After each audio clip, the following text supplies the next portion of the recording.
अस्सलाम वालेकुम दोस्तों, उम्मीद है आप सब ठीक ठाक होंगे। दोस्तों आज हम बात करेंगे दावा तकज़ीब निकाह की। इसको इंग्लिश में एजेक्टिटेशन ऑफ मैरिज कहते हैं। अब तकज़ीब निकाह का जो बेसिक मतलब है, तकज़ीब का मतलब है झुटलाना। मतलब ये हुआ कि निकाह को झुटलाने का दावा। अब ये ज़रूरत हमें क्यों पेश आती है?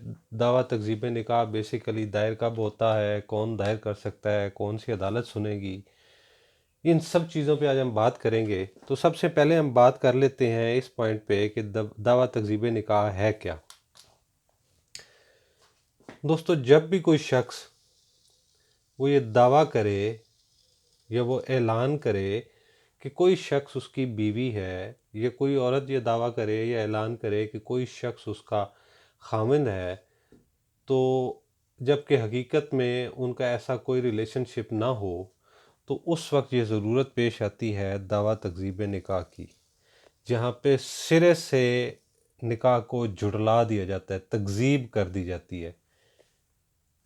उस सूरत में क्या होता है कि शख्स वो जो मुतासर होगा, अब मुतासरा में कौन हो सकता है? मुतासरा में खाविंद भी हो सकता है, जो अलज किया जा रहा है कि जी ये खाविंद है, या जो अलज की जा रही है कि जी ये उसकी बीवी है, वो भी हो सकती है।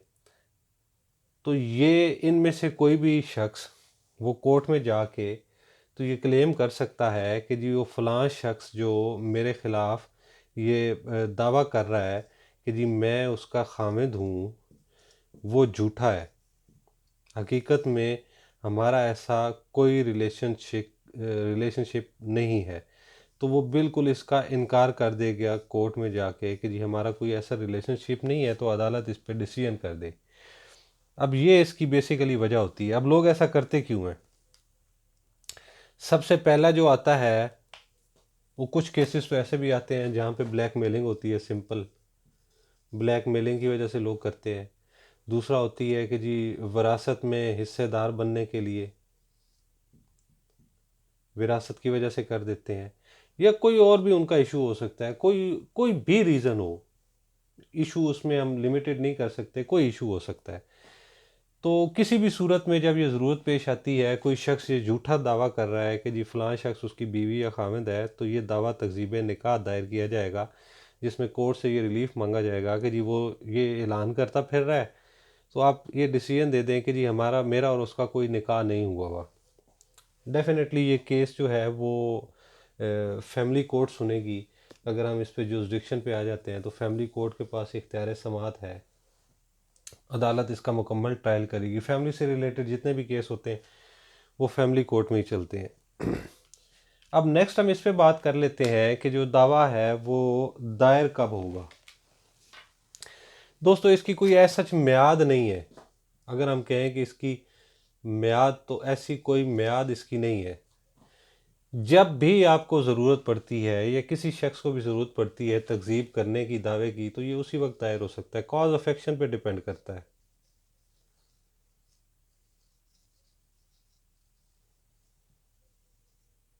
कॉज ऑफ एक्शन जब वजह पैदा हो गई, जब आपको मालूम हुआ, जब आप जाना चाहें, जब आप इनकार करना चाहें, ये उसी वक्त दायर हो सकता है।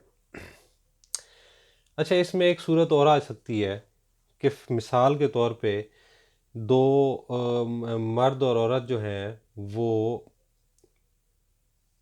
कानूनी तौर पे लीगली हस्बैंड और वाइफ है, उनका निकाह हुआ है। लेकिन अब होता क्या है कि मर्द गुस्से में आता है, किसी वजह से उसको तलाक दे देता है। अब उसका गुस्सा उतरता है तो वो फिर औरत से क्लेम करता है कि जी नहीं, वो मैंने गुस्से में दी थी, तलाक नहीं है। अब औरत जैसा कहती है कि जी तलाक हो गई, अब तुम्हारी मेरी अब कोई रिलेशनशिप नहीं रहा। तो उस सूरत में भी औरत कोर्ट में जाके उस निकाह की तकजीब कर सकती है। या ये रिवर्स भी हो सकता है, तलाक हो गई है लेकिन औरत कह रही है कि जी तलाक नहीं हुई, वो मेरा हस्बैंड है। तो मर्द बता सकता है कि जी नहीं, मैंने इसको तलाक दे दी है। ये उस सूरत में भी हो सकता है। इसमें एक और इशू आ जाएगा कि अगर कोई गैर मुस्लिम, खा वो ईसाई हो, खा वो किसी मज़हब से बिलोंग करता है, वो जब भी कोई ऐसा उनको अपनी शादी जुटलानी पड़ेगी, तो वो भी इसी फैमिली कोर्ट की इसी इख्तियार समात में आके दावा दायर करेगा तकजीब निकाह का। जेक्टिटेशन ऑफ मैरिज का निकाह उनका नहीं होता, तो शादी से इनकार करना है तो वो सोल इख्तियार इसी कोर्ट को होगा। ये भी एक जजमेंट में सुप्रीम कोर्ट ने होल्ड कर रखा है। नेक्स्ट हम बात कर लेते हैं कि दावा दायर कौन कर सकता है। शॉर्टली इस पे मैं पहले बता चुका हूँ कि जी बीवी दायर कर सकती है, खाविंद भी दायर कर सकता है। अब मिसाल के तौर पे एक शख्स की डेथ हो गई है जो अलज किया जा रहा है खाविंद, अब उसकी डेथ हो चुकी है, वो फौत हो चुका है।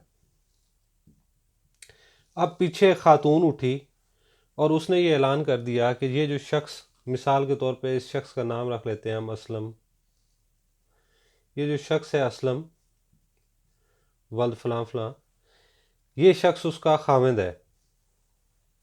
अब वजह क्या हुई, वो क्यों कह रही है? वो इसलिए कह रही है कि वो इसकी जायदाद में से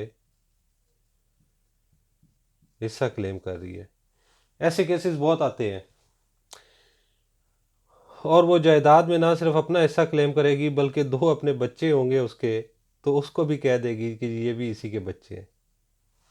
ज़रा ये इम्प्रेशन देने के लिए कि जी वो सच्ची है, और वो बच्चे तो किसी से अलाइज नहीं किया जा सकते। आजकल तो आप जो सोच नहीं सकते वो भी हो रहा है, होता है ऐसा रियल लाइफ में, बहुत सारे केसेस देखे हैं हमने।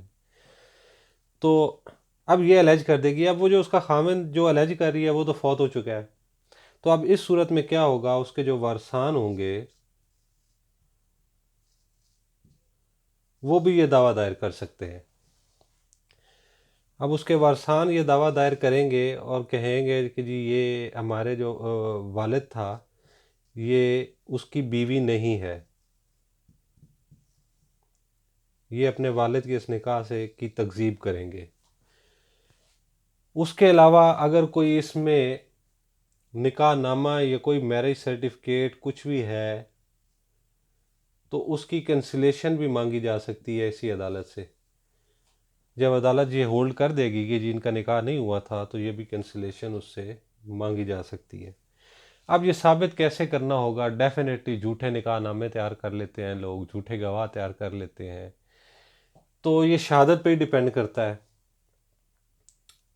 बहुत सारा अपने डेफिनेटली कभी उसकी ज़िंदगी में अगर वो लीगली वेडेड हस्बैंड और वाइफ होंगे तो उनकी ज़िंदगी में कोई तो होंगे जहाँ पे वो रहते रहे होंगे, और अड़ोस पड़ोस में कहीं ना कहीं कोई जहाँ पे उसने ज़िंदगी गुजारी है तो उसमें से कोई तो आके गवाही देगा ना। तो ये सारी चीज़ें हैं। अब ये निकाहनामा ज़ाहिर है रिकॉर्ड से झूठा साबित हो सकता है, गवाहों पे जिरा के थ्रू उनको झूठा साबित किया जा सकता है। बहरहाल ये तो शहादत की बातें हैं, उसमें काफ़ी सारे इश्यूज आते हैं, तो हो सकता है। अब ये केस जो है वो चलेगा, और जब कोर्ट ये फैसला कर देगी कि जी वाकई इनका निकाह नहीं हुआ, ख़त्म है इनका निकाह हुआ ही नहीं था, तो उसके बाद वो डिग्री जारी होगी और उसकी बेस पे फिर वो जो भी प्रोसीडिंग्स होगी वो जो हो चुकी होगी, सम टाइम जायदाद ट्रांसफ़र हो चुकी थी है, वो सारी फिर जो ट्रांजैक्शन है वो कैंसिल हो जाएगी।